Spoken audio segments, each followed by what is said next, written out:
My name is Jordan Webb and I'm staring at my phone in a coffee shop in San Francisco's financial district, reading the text message that just ended whatever relationship I had left with my family.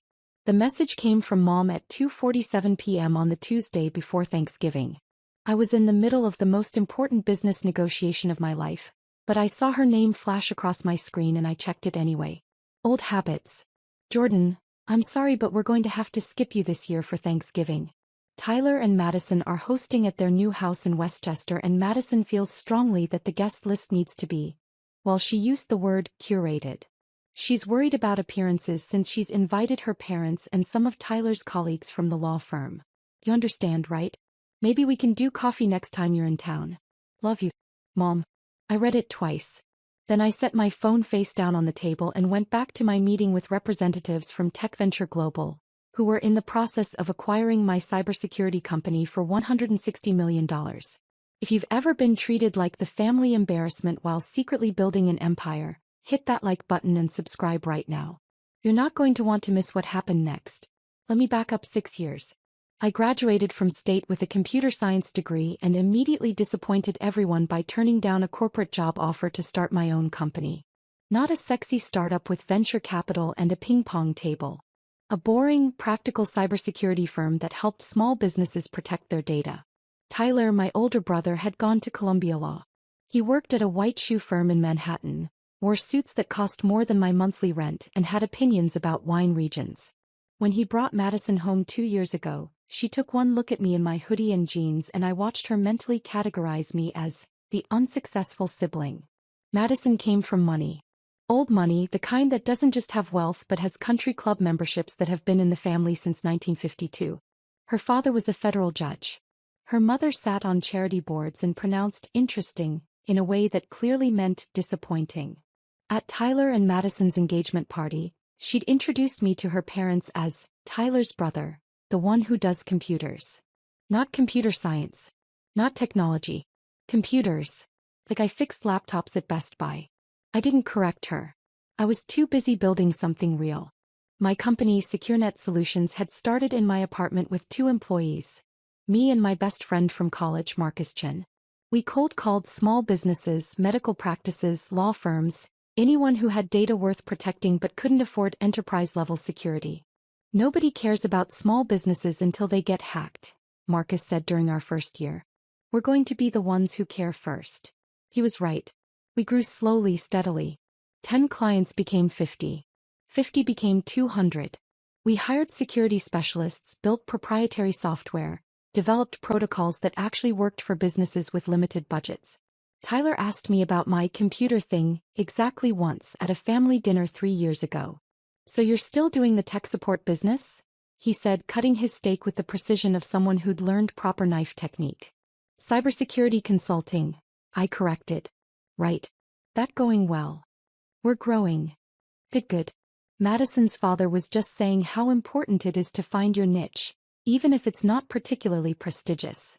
He said it like he was being supportive. Like he was proud of me for finding my little corner. I could have told him we'd just signed a contract with a regional hospital network for $2 million. I could have told him we'd been approached by 3 venture capital firms.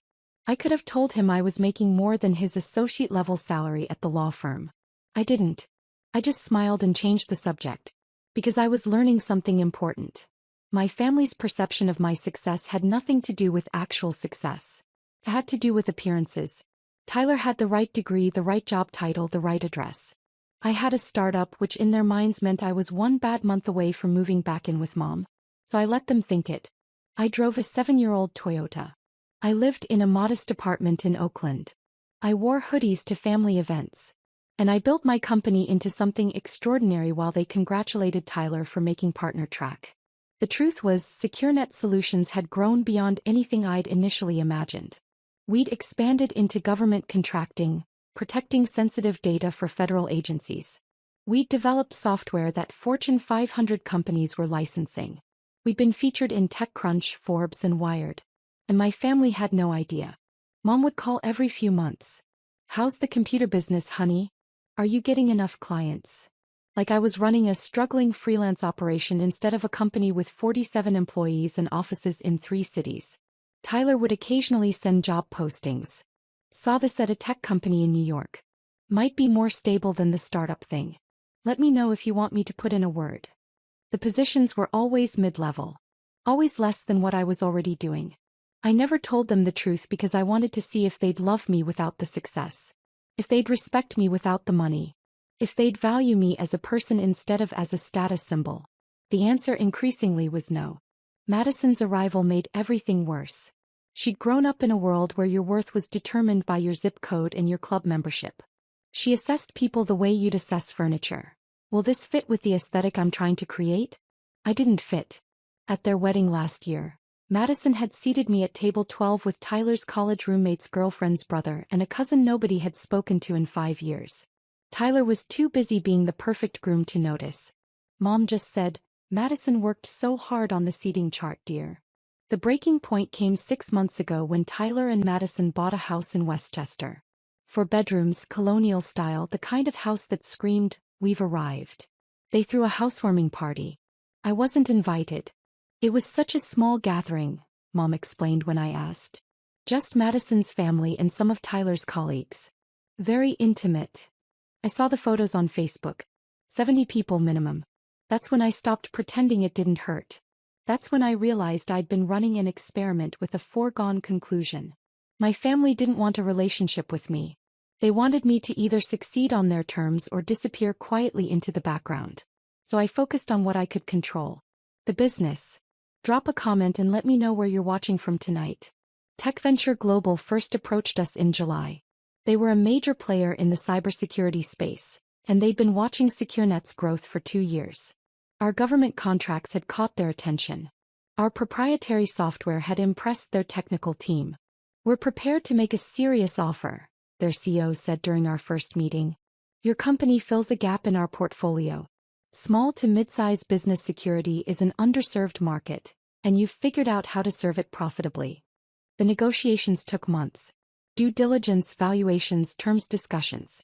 Marcus and I worked with lawyers, accountants, and advisors. We flew to meetings in New York, Boston, Chicago. I didn't tell my family any of it. The final offer came in mid-November. $160 million. $40 million in cash to me personally, the rest in stock and retention bonuses. I'd stay on as a division president for 3 years with full autonomy and a salary that made Tyler's law firm income look like an allowance. We signed the papers on November 22nd. The announcement was scheduled for November 23rd at 6 p.m. Eastern. Thanksgiving Day. I hadn't planned it that way. Tech Venture wanted to announce before the long weekend to capture the news cycle. I agreed without thinking about the timing. Then Mom's text came. I sat in that coffee shop, reading about how I was too poor and unsuccessful to attend Thanksgiving dinner, and I started laughing. Not bitter laughter. Genuine, surprised laughter at the absurdity of it all. Marcus looked up from his laptop. "What's funny?" I showed him the text. He read it twice, then looked at me. "You're kidding." "Nope. Your mom just disinvited you from Thanksgiving because Tyler's wife thinks you're too poor. That's the gist of it. While we're literally finalizing a deal that's going to make you worth more than everyone in your family combined." "Timing is everything," I said. "Are you going to tell them?" I thought about it. Really thought about it. No. Let's see what happens. What happened was this. Thanksgiving Day, 6:04 p.m. Eastern. I was in my apartment in Oakland, eating Thai takeout and watching a movie. My phone buzzed with a news alert. Breaking. Tech Venture Global acquires SecureNet Solutions for $160 million.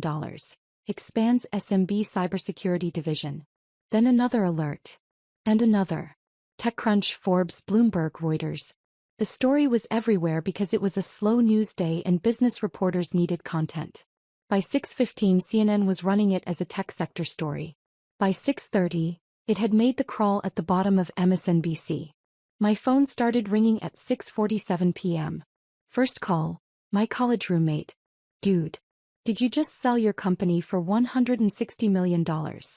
Second call, a former professor. "Jordan, I just saw the news. Congratulations."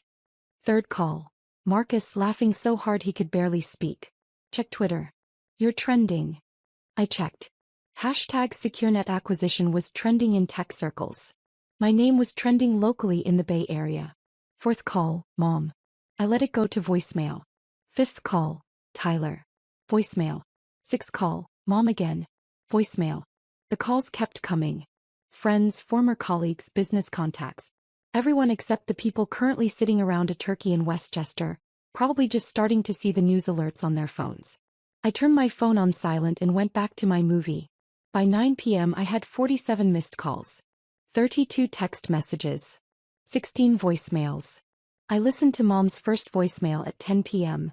Jordan, honey, I just saw something on the news about your company. Can you call me back? I'm confused about what I'm seeing. Tyler's first message. Jordan, need you to call me. Seeing some news about SecureNet. Want to make sure you're not getting scammed or something. Madison's text. She'd never texted me before. Jordan, people are asking us about this acquisition news. Can you clarify what's happening? I went to bed without responding to any of them. Hit that subscribe button if you've ever had to set boundaries with toxic family, because what happened next was spectacular. Friday morning the story had grown. The Wall Street Journal ran a feature about small cybersecurity firms disrupting the market. Forbes published a profile piece about me that their tech reporter had been working on for weeks. Business Insider did a breakdown of the acquisition terms.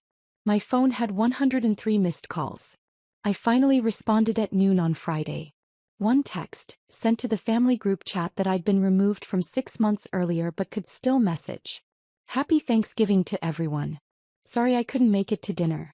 I was busy finalizing some business matters. Hope the turkey was good. I attached a link to the Forbes article. The response was immediate. Mom, Jordan, please call me right now, this is important. Tyler, we need to talk. When are you back in New York? Madison, I think there's been a misunderstanding about Thanksgiving. I didn't respond. I was in meetings all day Friday with Tech Ventures integration team, planning the transition. Saturday morning, Mom called from Tyler's number. I answered. Jordan, thank God. We've been trying to reach you for 2 days. I've been busy, Mom. Business acquisition, you know how it is. Why didn't you tell us? Her voice had that trembling quality she used when she was trying to make me feel guilty. Your own family, and we had to find out from the news? I did tell you, Mom. Multiple times. You asked about my computer business at least a dozen times. I told you it was growing. But you didn't say, we didn't know it was. Jordan, the news is saying $160 million. That's correct. Silence. Then, Tyler wants to talk to you. My brother's voice came on the line, using his lawyer tone. The one he used with clients. Jordan, I think we got off on the wrong foot here. Obviously there's been some miscommunication. There's been no miscommunication, Tyler. Mom sent me a text on Tuesday disinviting me from Thanksgiving because Madison thought I was too poor to attend. I accepted that. Then my acquisition news broke on Thursday. That's not miscommunication. That's just bad timing. For you. Madison didn't mean, she was just trying to create a certain atmosphere. I know exactly what she meant. She's been clear about what she thinks of me since the day we met. That's fine. She's entitled to her opinion. Jordan, come on. Family is family. You're absolutely right. Family is family. Which is why it's interesting that you've treated me like an embarrassment for the past 6 years. My voice was calm. Flat. Every job posting you sent. Every time you explained my computer thing to your colleagues like you were apologizing for me. Every seating chart and guest list and family photo I wasn't included in. That's not fair. Do you know what I did for Thanksgiving, Tyler? I ate Thai food and watched The Shawshank Redemption. Alone. Because my family decided I wasn't good enough to eat turkey with them. And you know what? It was the best Thanksgiving I've had in years. We want you to come to Christmas, he said quickly. Madison's already planning it. We'll have the whole family. No. What do you mean, no? I mean no. I'm not coming to Christmas. I'm not coming to any family events until some things change significantly. Mom grabbed the phone back. Jordan, please. We made a mistake. We're sorry. But you have to understand we didn't know. That's exactly the problem, Mom. You didn't know because you never asked. You never looked. You never considered that maybe I was building something real. You just assumed I was failing because I wasn't succeeding in the exact way Tyler was succeeding. We love you. Do you love me? Or do you love the idea of a successful son you can brag about now that I'm worth bragging about? He started crying. It didn't move me the way it used to. I need to go, I said. I have meetings all weekend. Enjoy your holiday. I hung up. The next call came from Madison's father, Judge Harold Preston. That was bold. Mr. Webb, this is Harold Preston. I believe we met at my daughter's wedding. Judge Preston. What can I do for you? I wanted to reach out personally regarding the unfortunate misunderstanding about Thanksgiving. Madison is quite distressed. She feels terrible about the whole situation. I'm sure she does. She's a young woman trying to build a life with your brother. Sometimes in that process mistakes are made. Surely you can understand that. I understand perfectly. She made a decision based on what she knew. I'm making decisions based on what I know. That's how life works. Mr. Webb, Jordan. I'm hoping we can resolve this like reasonable adults. My daughter would very much like to apologize to you personally. Perhaps we could arrange a dinner? I'd be happy to host at our club. There was. The country club. The same club Madison had mentioned wasn't accepting new members from certain backgrounds. Judge Preston, I appreciate the call. But I'm not interested in dinner at your club or anywhere else. Your daughter made her feelings about me very clear. I'm simply accepting her assessment and moving forward. I think you're being unreasonable. I think I'm being extremely reasonable. Your daughter didn't want me at Thanksgiving because she thought I'd bring down the class. I'm just making sure she never has to worry about that again. Have a good day, Judge. I hung up on a federal judge. Felt fantastic. The voicemails kept coming. Aunt Carol, who I hadn't spoken to in 3 years. Uncle Jim, who'd once told me I should get a real job. Cousin Whitney, who'd asked me to leave her wedding reception early because I didn't fit the photos. Everyone wanted to reconnect. Everyone had an excuse. Everyone was so sorry for the misunderstanding. I deleted them all. Sunday night, Tyler showed up at my apartment building in Oakland. He'd flown across the country without warning. The concierge called up. Mr. Webb, there's a Tyler Webb here to see you. I considered not letting him up. But curiosity won. He looked terrible when he walked off the elevator. Rumpled suit, no tie, hair messy. This wasn't the polished lawyer I'd grown up with. You flew to California, I said. You wouldn't answer your phone. That's generally a sign that someone doesn't want to talk. Jordan, please. Just 5 minutes. I let him into my apartment. It was nice, stunning view of the bay, modern furniture, art on the walls. I'd bought it 2 years ago when SecureNet's revenue hit 8 figures. Tyler's eyes widened when he saw it. This place is incredible. It's home. He sat down without being invited. I messed up. Yeah. I treated you like you were failing when you were actually succeeding beyond anything I've done. I let Madison dictate family dynamics without standing up for you. I was a terrible brother. Yes. He looked up, surprised by my bluntness. I'm trying to apologize here. I know. I'm agreeing with you. You were a terrible brother. You treated me like an embarrassment. You let your wife exclude me from family events because I didn't meet her aesthetic standards. You spent 6 years making me feel like I was failing when you never once actually asked how my business was really doing. I'm sorry. Are you? Are you sorry you treated me that way? Or are you sorry that I turned out to be worth $160 million and now you look foolish? He flinched. That's not fair. Isn't it? Tyler, if my company had failed, if I was actually struggling, would you be here? Would you have ever stood up to Madison? Would you have ever defended me to Mom? He didn't answer. That was answer enough. I think you should leave, I said. Jordan. I'm not cutting you off forever. I'm not being cruel. I'm just done being treated like I'm less than because I chose a different path. You want a relationship with me? Great. But it needs to be a real relationship. Not one where you only value me when I'm successful on your terms. What do you want from me? Nothing. I don't want anything from you, Tyler. That's the point. I don't need you to acknowledge my success. I don't need you to brag about me to your colleagues. I don't need a seat at Madison's curated Thanksgiving table. I walked to the door and opened it. I needed a brother who believed in me 6 years ago. That window closed. He stood up slowly. So that's it? We're done. We're on pause. A long pause. Maybe someday we can build something real. But right now? Right now I need distance from people who only see my value when it's financially quantifiable. He left without another word. The story continued to generate press for 2 weeks. I did 3 interviews, TechCrunch, Forbes, and Bloomberg. In each one, when they asked about my background, I kept it simple. I started SecureNet in my apartment with a clear mission: protecting small businesses that couldn't afford enterprise security. The growth came from staying focused on that mission. I didn't mention my family. I didn't tell the dramatic story of being excluded from Thanksgiving. That wasn't the point. The point was what I built. The company. The real relationships with people who valued me before I had money. Marcus and I celebrated the acquisition properly in early December. Dinner at a Michelin-starred restaurant in San Francisco, just the 2 of us. Remember when we were cold calling medical offices from your apartment? He said, raising his glass. Remember when Dr. Patterson told us we were wasting his time and hung up? Remember when we signed him 2 years later for a 6-figure contract? We laughed. Real laughter, the kind that comes from shared struggle and shared triumph. Your family still calling? Marcus asked. Every day. I'm not answering. You going to? Ever. Maybe. Eventually. If they can figure out how to value me as a person instead of an asset. I sipped my wine. But I'm not holding my breath. Christmas came. I spent it in Hawaii with Marcus and his family. We rented a house on Maui, swam in the ocean, ate fresh fish, and never once checked our work emails. Mom sent a card to my office.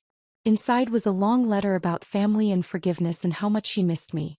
She didn't apologize for the Thanksgiving text. She apologized for not understanding the magnitude of my success sooner. Still didn't get it. Tyler sent an email on New Year's Eve. Subject line: can we start over? The email was long, detailed, and actually seemed genuine. He talked about going to therapy, about recognizing his own insecurities, about how he tied his self-worth to status and achievement and projected that onto our relationship. I'm not asking you to forget everything, he wrote. I'm asking for a chance to build something real. Not brother and successful brother. Just brothers. If you're willing. I didn't respond immediately. I sat with it for 3 days. Finally, I wrote back. Therapy is a good start. Keep going. Maybe in 6 months we can have coffee. But Madison needs to do her own work too. The way she treated me wasn't just about social class. It was about basic human respect. That needs to be addressed. He responded within an hour. Understood. Thank you for not closing the door completely. I wasn't closing the door. But I wasn't throwing it wide open either. If you've ever had to walk away to save yourself, tell me your story in the comments. What would you have done?